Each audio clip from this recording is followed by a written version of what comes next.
Oke, Bapak Ibu semuanya, sekarang udah memasuki bulan-bulan di mana kita harus melaporkan survei kepuasan masyarakat, di mana ini adalah kegiatan rutinan kita dalam melaksanakan, eee, survei kepuasan masyarakat yang setiap tahun kita lakukan. Nah, meskipun ini adalah kegiatan rutin, tapi tidak ada salahnya kita jika me-reminder apabila ada Bapak Ibu yang, eee, belum menyesuaikan, survei kepuasan masyarakatnya dengan ketentuan yang berlaku, tapi jika Bapak Ibu udah sesuai, maka tinggal lanjutkan aja gitu kan. Nah, ini hanya just reminder aja gitu kan. Kita bisa lihat dulu ya Bapak Ibu ya. Yang pertama itu adalah kenapa SKM ini dilakukan.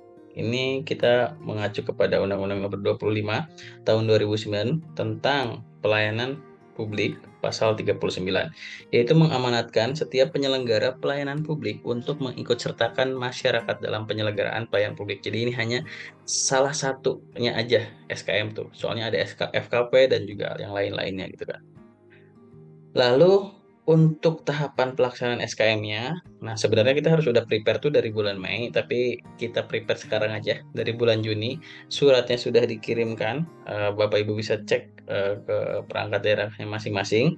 Di sini nanti kita persiapan di bulan Juni, kita menyusun instrumen surveinya, besaran dan teknik samplingnya akan seperti apa, serta jumlah respondennya mau berapa. Itu harus kita pikirkan. Nah, terus yang kedua itu adalah pengumpulan data, itu antara bulan Juni dan Juli.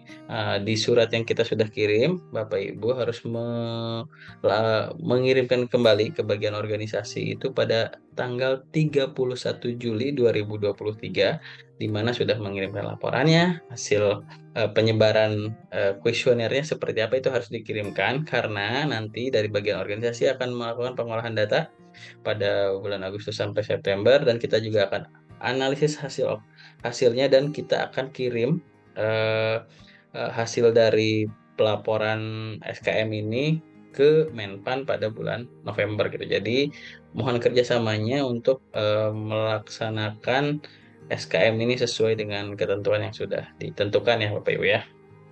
Nah lalu unsur SKM ini masih belum berubah, masih ada 9 unsur dari mulai persyaratan, sistem mekanisme, biaya tarif, waktu penyelesaian, sampai dengan penanganan pengaduan. Jadi ini masih belum berubah, seperti tahun-tahun sebelumnya. Nah, Bapak Ibu, ini adalah salah satu contoh pertanyaan, kuesioner SKM ya. Jadi nanti yang tadi kan ada 9 unsur, itu tentang kesesuaian persyaratan, kesesuaian biaya, Bapak Ibu bisa copy paste pertanyaannya, disamakan nggak apa-apa, yang penting responden itu bisa menjawab sesuai dengan unsur yang kita minta dan juga mereka tidak membuang banyak waktu gitu untuk mengisi, survei ini gitu kan. Nah, tapi jika di perangkat daerah Bapak Ibu pelayanannya ada yang sudah online, nah ini khusus nomor 6, 7, dan 8 bisa menggunakan, konsep pertanyaan seperti ini gitu. Tapi bukan berarti kita memberikan, kuesioner secara online pakai yang 6, 7, 8 ini enggak. Tapi ketika kita melaksanakan pelayanannya secara online, misalkan daftarnya online, kita selesaikan juga dengan online, nah itu bisa pakai yang ini. Tapi kalau misalkan hanya sebar kuesioner ya tetap, online ya tetap pakai yang tadi. Nah, ini Bapak Ibu, yang pertama kan tadi kita persiapan, penentuan sampel. Ini ya balik lagi nih cuman reminder. Jadi kalau misalkan Bapak Ibu semua sudah melaksanakan, SKM itu sesuai dengan ketentuan yang berlaku, misalkan penentuan sampelnya.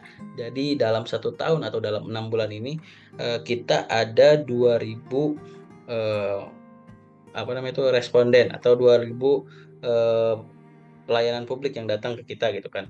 Nah, kita tuh harus udah tahu tuh kalau dari 2.000 yang datang, populasinya sampel yang kita ambil berapa, kita kan nggak mungkin ngesurvei 2.000-nya gitu kan. Nah, kalau dengan menggunakan pendekatan, tabel Morgan ini, kita bisa cek tuh, oh kalau kita ada 2.000 kita berarti tinggal ngambil sampel 322. Jadi gampang Bapak Ibu, kalau mau ada rumusnya juga ada, tapi kalau misalkan kita yang datang ada 200 berarti yang kita ambil sampel ada 132 gitu kan. Nah jadi, saya harap untuk di tahun ini, kalau Bapak Ibu yang belum menggunakan pendekatan ini, diharapkan untuk, tahun ini harus menggunakan pendekatan ini ya. Jadi biar kita melaksanakan SKM ini sesuai dengan ketentuan. Nah lalu, jika sudah menyebarkan kuesionernya, kita juga, harus tahu dong misalkan nilai-nilai apa aja yang ada di SKM itu gitu kan. Misalkan kalau misalkan nilainya B berarti itu nilai intervalnya itu antara 76 sampai 88. Ini masih sama kayak tahun kemarin itu. Misalkan A sangat baik dari 88 sampai 100. Nah, dari nilai unsur pelayanan yang sudah Bapak Ibu dapatkan, misalkan unsur 1 3,3, unsur 2 3, unsur 3-nya 2,6 sampai unsur 9, nanti kita bisa ketahui di prioritas berapa yang harus kita tindak lanjuti gitu. Kita cari nilai yang paling jelek. Kalau misalkan di sini kan ada U9, unsur 9 dan unsur 3 gitu. Nah, kita lihat ke sebelah kiri ada contoh analisis dan rencana tindak lanjut. Jadi, nanti Bapak Ibu tuh tidak hanya membuat SKM, kita membuat laporan SKM-nya dan juga laporan tindak lanjutnya akan seperti apa. Misalkan tadi ada 2 prioritas, kita prioritasin yang itu dulu, misalkan tentang penanganan pengaduan. Berarti kegiatan yang akan kita lakukan itu adalah pelatihan bagi petugas pelayanan. Nah, kapan akan dilaksanakannya? Waktunya di triwulan 1 kah, triwulan 2 kah, siapa penanggung jawabnya, itu harus tercantum di laporan tindak lanjut. Lalu ada juga, apa namanya itu, rencana tindak lanjut itu bisa yang jangka panjang atau jangka pendek. Nah, kalau misalkan jangka pendek, kita bisa dalam waktu setahun, kalau jangka menengah setahun sampai 2 tahun, dan juga jangka panjang di atas 2 tahun, kayak gitu kan.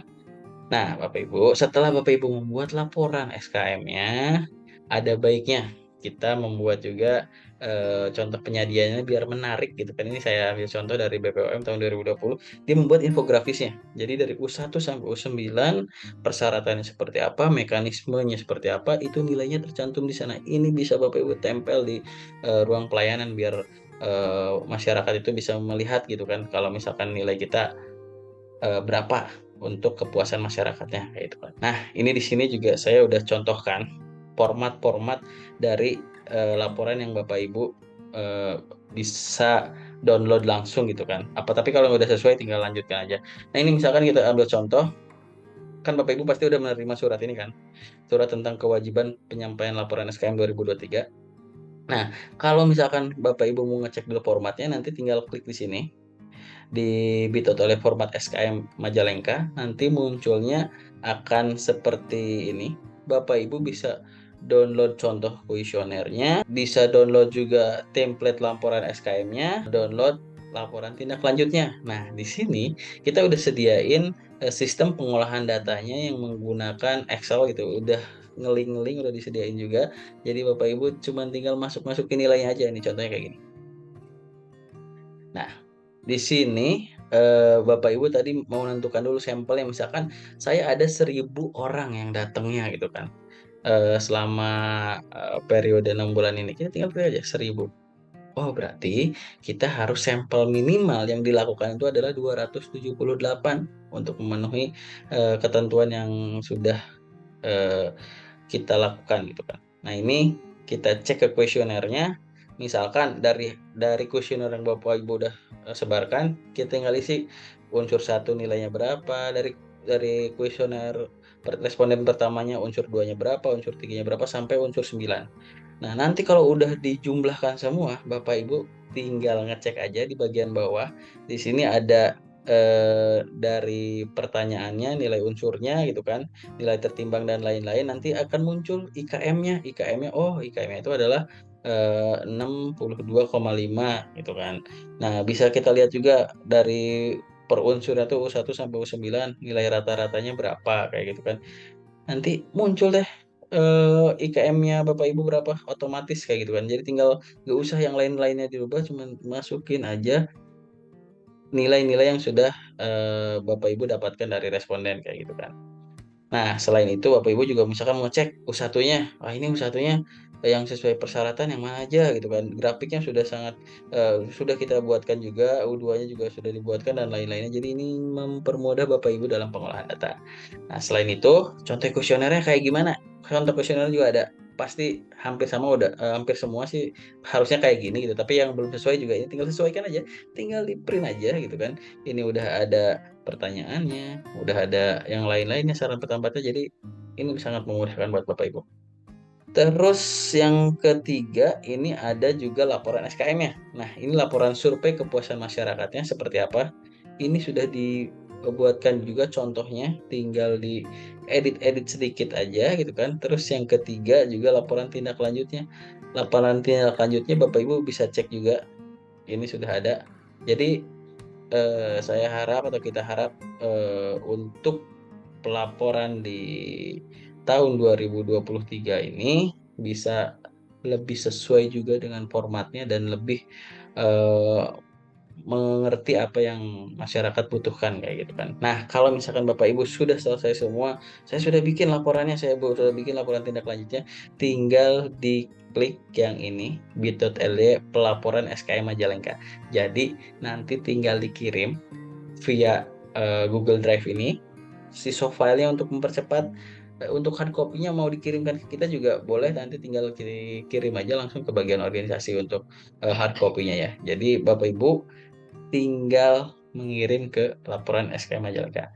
Oke, paling itu aja untuk SKM-nya. Gak ada yang mau ditanyakan lagi lebih lanjut, bisa langsung hubungi ke bagian organisasi. Oke, thank you.